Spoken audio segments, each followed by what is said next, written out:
Hi friends, welcome to our channel. ఈరోజైతే cut work blouse అనేది మనకి గిరాకీ వచ్చింది. మన కట్ వర్క్ అనేది కరువు కరెక్ట్గా తిప్పి పెట్టుకోవాలి. 1.5 ఇంచ్ లెంత్లో మనం కరువు అనేది తిప్పుకోవాలి.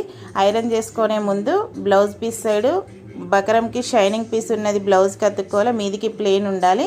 కరువు అనేది అటు ఇటు కాకుండా మంచిగా ఐరన్ అనేది బాగా హీట్ చేసి పెట్టుకున్నాం అనుకోండి, ఐరన్ కరెక్ట్గా అతుక్కొని ఉంటుంది. అలాగే బ్లౌజ్కు బ్యాక్ సైడ్ మనము నెక్ అనేది గీసి పెట్టుకుంటాం కదా, దాని ప్రకారంగానే కరువు అనేది మంచిగా తిప్పి క్యాన్వాస్కి కట్ చేసి పెట్టుకోవాలి. అలా ఓవర్ హీట్ చేయడం వల్ల మనకి మంచిగా టైట్గా అతుక్కొని ఉంటుంది. కుట్టేటప్పుడు కూడా మనకి ఊడడం అంటూ జరగదు. కరువు కూడా మంచిగా రౌండ్గా వస్తుంది. మీరు ఏ విధంగా చేస్తారు? నేనైతే ఈ విధంగా చేస్తాను. నెక్స్ట్ వీడియోలో బ్లౌజ్ అనేది నేను పోస్ట్ చేస్తాను. ఓకే ఫ్రెండ్స్, ఒక చిన్న కామెంట్ పెట్టండి ఎలా ఉందో. Thank you.